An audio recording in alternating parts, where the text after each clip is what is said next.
नाम है शराब। ठीक है। मैं दौड़ती भागती सिनेमा पहुंची तो निम्रता भरी बेताबी से मेरी राह देख रही थी, क्योंकि फ़िल्म शुरू होने में बहुत कम वक्त रह गया था। सिनेमा है आजकल हॉलीवुड की माजी की मकबूल फ़िल्मों की नुमाइश चल रही थी। उन्होंने माजी में रिकॉर्ड बिजनेस किया था। गो के इन फिल्मों की सीडीज़ दस्तियाब थी, लेकिन बड़ी स्क्रीन पर फिल्म देखने का जो मज़ा था वो छोटे स्क्रीन पर कहाँ। निम्रता जेम्स बॉन्ड की बड़ी शिदाई थी। ठीक है। जब सिनेमा में जेम्स बॉन्ड की फिल्म गोल्ड फिंगर लगी तो इसका दिल मचल उठा। इसने शो की बुकिंग करवा ली थी। ख्याल था कि फ़िल्म बहुत रश ले रही है, लेकिन वहाँ रश नहीं था, क्योंकि आजकल हिंदुस्तानी फ़िल्मों की नुमाइश धड़ल्ले से हो रही थी। वो मेरा हाथ पकड़कर एक तरफ ले जाकर बोली, क्या मैंने तुझसे नहीं कहा था कि फ़िल्म 3 बजे शुरू होगी। मैं बस में बेबस हो गई थी। फिर रास्ते में ट्रैफिक जाम हो गया। रिक्शा और टैक्सी में भी आती तो देर ही हो जाती। जब हम दोनों फिल्म देख के सिनेमा हॉल से निकली तो दिन रात की आगोश में समा चुका था और बड़की रोशनियां अंधेरे का सिनेमा चीर रही थी। हम दोनों को फिल्म बहुत पसंद आई थी। हंगामों से भरपूर एक सनसनीखेज फिल्म थी। जब हम दोनों सड़क पर आए तो फिल्म का सहर टूट चुका था। बस स्टॉप की तरफ लपकते हुए मर्द, लड़कियों और औरतों को देखकर मैं सोचने लगी कि शायद ही बस में सवार हो सकूंगी। आसमान पर गहरे सियाह बादलों के टुकड़े आवारा गर्दी कर रहे थे, जैसे बरसने पर तुले हुए हों। अगर खुदा न खास्ता बारिश हो गई तो फिर सारा निज़ाम दरहम बरहम हो जाएगा। सड़कों पर पानी और कीचड़ फैल जाएगा और मुझे सख्त परेशानी उठाना पड़ेगी। मैं और निम्रता एक दूसरे का हाथ थामे ज़रा संभल कर चल रही थी। दफतन निम्रता ने अपना हाथ चुरा लिया तो मैंने चौंक के देखा। इसके चेहरे पर परेशानी की परछाई तक न थी। फिर वो मुस्कुराती हुई बोली, जेम्स बॉन्ड साहिब, चलो हम तुम्हें क्रीम कॉफ़ी पिलाएं। वो जो रेड रोज़ रेस्टोरेंट नज़र आ रहा है ना, वहाँ की कॉफ़ी बहुत उम्दा होती है। काफ़ी मैंने इसे गौर के देखा। कॉफ़ी? क्या तेरा दिमाग चल गया है? क्या ये कोई कॉफ़ी का वक्त और मौका है? मेरे इनकार के बावजूद वो मुझे लेकर रेस्टोरेंट में भी गई। देखो किस कदर भीड़ भाड़ है। ऐसा लग रहा है जैसे कोई लंगर खुला हुआ है। मैंने दाएं बाएं की सिमत इशारा करके कहा, एक मेज़ भी खाली दिखाई नहीं देती है। मेज़ तो मिल जाएगी, लेकिन आधे घंटे तक कोई बस नहीं मिलेगी। चलो कैबिन में बैठते हैं। बस तो आधे घंटे बाद ही मिलेगी। जैसे जैसे वक्त गुजरेगा मुसाफिर कम हो जाएंगे। इतनी देर में क्यों ना कॉफ़ी का एक दौर हो जाए। फिर वो मेरा बाजू थाम कर इस कैबिन की तरफ बढ़ गई, जिसमें से एक चोरा निकल रहा था। बैठते ही निम्रता ने कॉफ़ी का ऑर्डर दिया। वेटर चला गया तो मैं इस पर भड़क उठी। रात की रानी साहबा, आपको तो किसी बात की कोई फ़िक्र नहीं, मगर घर पहुंचते ही मुझसे इस तरह से सवालात और पूछ गछ की जाएगी जैसे मैं कोई मुजरिम हो, अदालत के कटहरे में खड़ी हूँ। क्या आज ही फिल्म देखना ज़रूरी था? मेरे जेम्स बॉन्ड, जुम्मा के दिन फिल्म उतर जाती।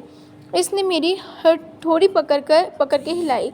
मैंने गहरा सांस लेते हुए फिक्रमंदी से कहा, अब जल्द घर पहुंचना मुश्किल हो जाएगा। तुझसे बाज़पर्स करने वाला कौन है भला? रात देर से जब घर पहुंचो तो सिर्फ घर वालों को नहीं और पड़ोस की खालाओं और चाचियों को भी तफसीलात बतानी पड़ती हैं। फिर घर वालों की मानी है निगाहें और जहर में बुझते हुए सवाल तीर की मानंद दिल में उतर जाते हैं। जब तक इनकी तसल्ली ना हो, इन तीरों की बारिश होती रहती है। गोया तुम घर में नहीं जहन्नम में कदम रखती हो। दुनिया कहाँ से कहाँ पहुँच गई और तुम्हारे घर वाले वहीं हैं। इसी बात ही का तो रोना है। मैं कहते कहते रुक गई, क्योंकि वेटर काफ़ी ले आया था। जब वो चला गया तो मैंने कहा, घर का हर मर्द मेरे लिए दीवार बना हुआ है, तो ये दीवारें गिरा क्यों नहीं देती? निम्रता ने लहजे में कहा, आखिर तो घर चला रही है, मुलाजमत करती है, कमाती है। क्या कुछ भी तुझे नसीब नहीं है? तेरी तो हर तरह से इज्जत और कदर करनी चाहिए। मैं बड़ी कम ज़ोर और बेबस सी लड़की हूँ। मेरे लिए इन दीवारों को गिराना आसान नहीं है। मेरी आवाज़ भर असी गई। मुझे तो तुझ पर रश्क आता है। रश्क की बात ही तो थी ना। निम्रता ने जो दुनिया बसाई हुई थी वो इसकी अपनी थी। वो इस किस्म की फाफिक्रियों से आज़ाद और बेनियाज बेपरवाह थी। एक आज़ाद पंछी की तरह वो अपने घर वालों से लहदा रहती थी। इसके माँ बाप ज़फ़ात में अपने ख़ानदान के साथ रहते थे। वो यहाँ मुलाजमत कर रही थी। कई बरस तक वह खातून बेवा के मकान में रहती थी। फिर एक निजी तकरीब में एक शख्स से इसका तारुफ हुआ तो वो दोनों जल्द ही एक दूसरे के दोस्त बन गए। इस शख्स का अपना कारोबार था। वो आज़ादी वाली शख्स था। ख्याल शस्ता बाल बच्चों के जुमले में पड़ना नहीं चाहता था। दूसरी तरफ निम्रता भी माँ बाप की मर्जी के बगैर शादी करना नहीं कर चाहती थी, इसलिए दोनों ने बाहमी समझौते के तहत सफल मैरिज कर ली। इनके दरमियान एक तहरीरी मुआहदा तय पाया था। इसकी रोज़ से जब निम्रता के वालिदैन इसे बुलाएंगे तब वो शादी को मनसूख करके हमेशा के लिए जुदा हो जाएंगी। इसके शोहर से एक फ्लैट दे दिया था जहाँ वो अकेली रहती थी। जब इसका शोर सोसाइटी के एक बंगले में अपने खानदान वालों के साथ रहता था और शाम को इससे मिलने आता था। वो अपनी शाम में होटल बाजी की नज़र कर देते, फिर वो अपने फ्लैट और उसके शोहर अपने घर चला जाता। वो अक्सर इसके फ्लैट में आता, मगर रात 12 बजे के बाद फ़ौरन चला जाता। निम्रता अपनी इस ज़िंदगी से बेहद खुश थी। इसने कभी सोचा भी नहीं था कि वो इतने इत्मीनान और शाहाना अंदाज से ज़िंदगी गुजार सकती है। वो अपनी तमाम तनख्वाह घर भेज देती थी, क्योंकि इसका तमाम खर्च तो इसका शोहर उठाता था। वो इतनी बड़ी रकम होती थी कि मैं इसमें से कुछ रकम पस अंदाज करके वो अपने बैंक अकाउंट में जमा कर देती थी। इसके शोहर को कारोबारी दौरे से जब किसी शहर या बाहर जाना होता तो वो इन दिनों मेरे साथ प्रोग्राम बना लेती। इसका शोहर कई दिनों से लाहौर से नहीं लौटा था, इसलिए इसने मेरे साथ फिल्म देखने का प्रोग्राम बना लिया था। मैंने सिर्फ एक बार इसके फ्लैट पर गई थी। मुझे इसकी बेफिक्र और आरामदायक ज़िंदगी पर रश्क आता है। हम दोनों की ज़िंदगी में कितना तज़ाद है। निम्रता की रहन सहन, रख रखाव और उसकी बातों से फ़िक्र की बू भी नहीं आती थी। इसकी ज़िंदगी एक आज़ाद परिंदे की सी थी, अपनी मर्ज़ी और मुख्तार, हर पाबंदी से आज़ाद, बेनियाज। वो किसी परिंदे की माने चहचहाती फिरती थी। एक खुशहाल शख्स की बीवी होने का फ़ख्र भी से हासिल था। दूसरी तरफ मैं अपनी न तमाम ख्वाहिशात की लाश अपने ही कंधे पर उठाए घुट घुट कर जी रही थी। कारखाना के एक हादसे में मेरे अबू हाथ कटने के बाद जीते जी मौत से हमकिनार हुए थे। इस संगीन हादसे ने ऐसा झटका दिया था कि घर के पर्चे उड़ गए थे। उधर मैंने अपनी तालीम नामुकम्मल छोड़ के टाइपिंग और स्मार्ट हैंड और एक कंप्यूटर कोर्स करके घर का बोझ अपने नाजुक कंधों पर उठा लिया था।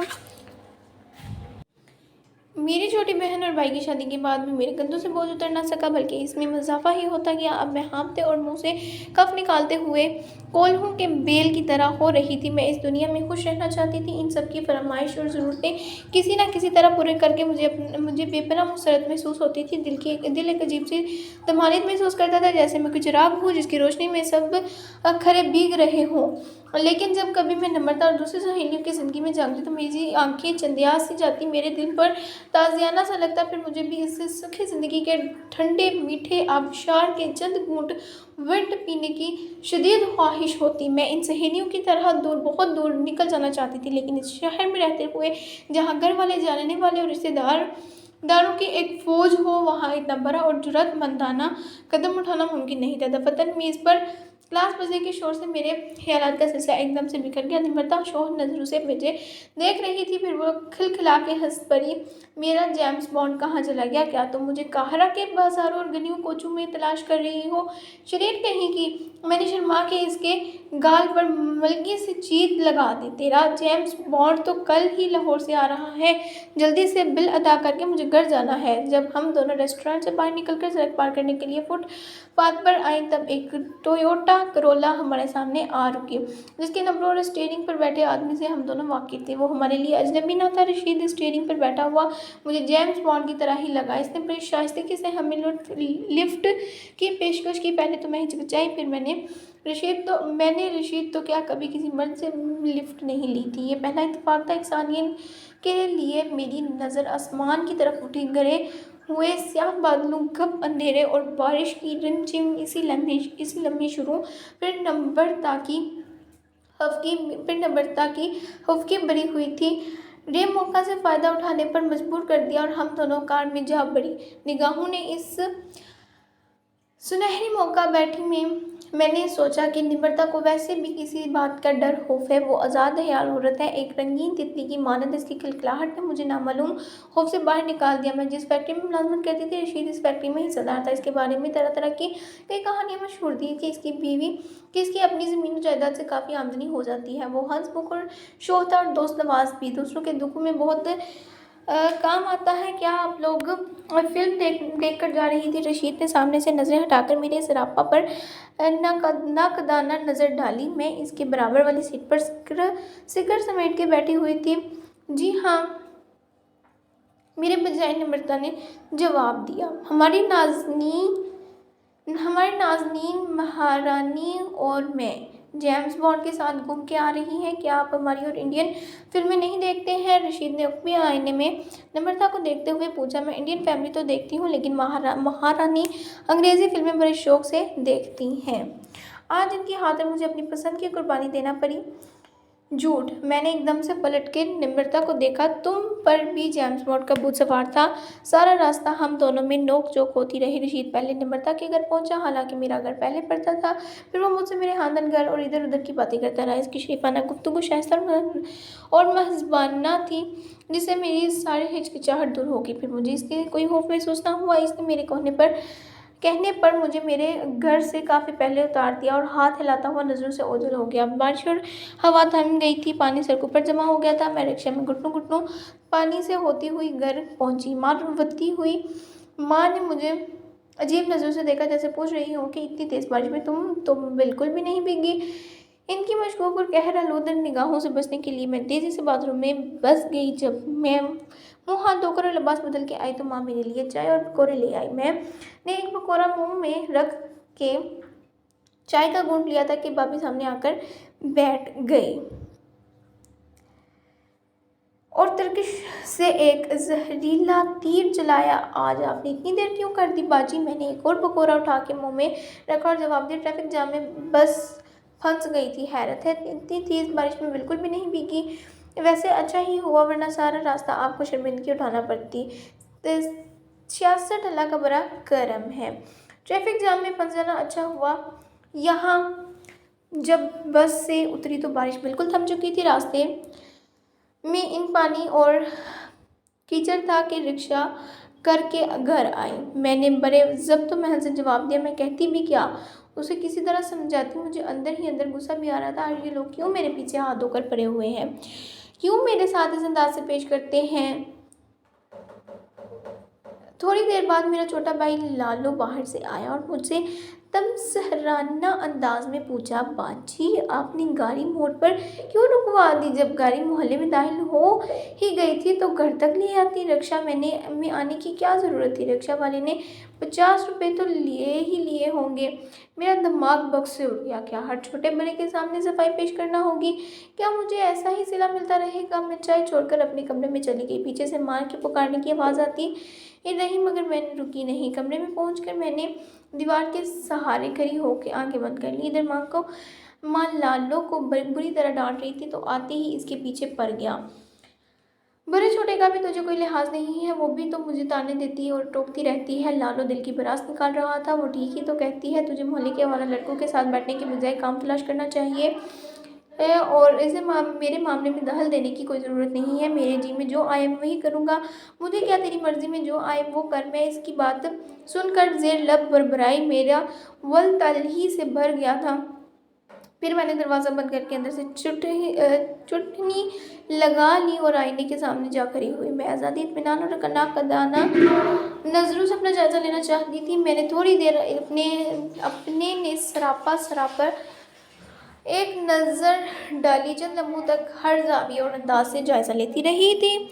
मैं सेल्फी नहीं बना सकती थी क्योंकि मेरे पास मामूली और आम किस्म का मोबाइल था। फैक्ट्री में एक लड़कियों से मेरी गहरी दोस्ती थी। इनके पास बेशी कीमत मोबाइल फ़ोन थे, बेशी कीमत, जिनसे वो होशरबा सेल्फियाँ बनाती थी। अगर मेरे पास ऐसा मोबाइल होता तो मैं भी अपनी ऐसी सेल्फी बनाने से बाज नहीं रहती। मुझे श्रृंगार मेज़ के आईने में खुद को देखने में एक अजीब सी फुर्सत महसूस हो रही थी। फिर मैंने अपने अक्स को मुखातिब किया।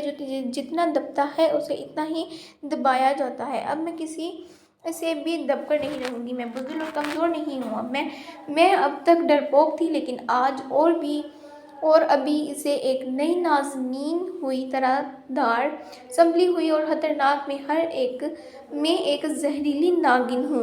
मैंने पुरानी और दकियानुसी नाज़नीन को डस लिया है। अब मैं इस घर के हर शख्स को दबा के रखूंगी। मैंने जो अहद किया था वो पुख्ता था। मेरे मुतज़ल्ज़ल होने का सवाल ही पैदा नहीं होता था। फिर मेरे सोचने और बात करने के अंदाज से लेकर लिबास की तराश तक में रफ्ता रफ्ता गैर महसूस अंदाज से तब्दीली आने दी, जिसे सिर्फ घर में ही नहीं दफ्तर में भी महसूस किया जाने लगा। अब मैं हिंदुस्तानी फिल्मों की अदाकारों की तरह बोल्ड दिखाई देने लगी थी। To be continued.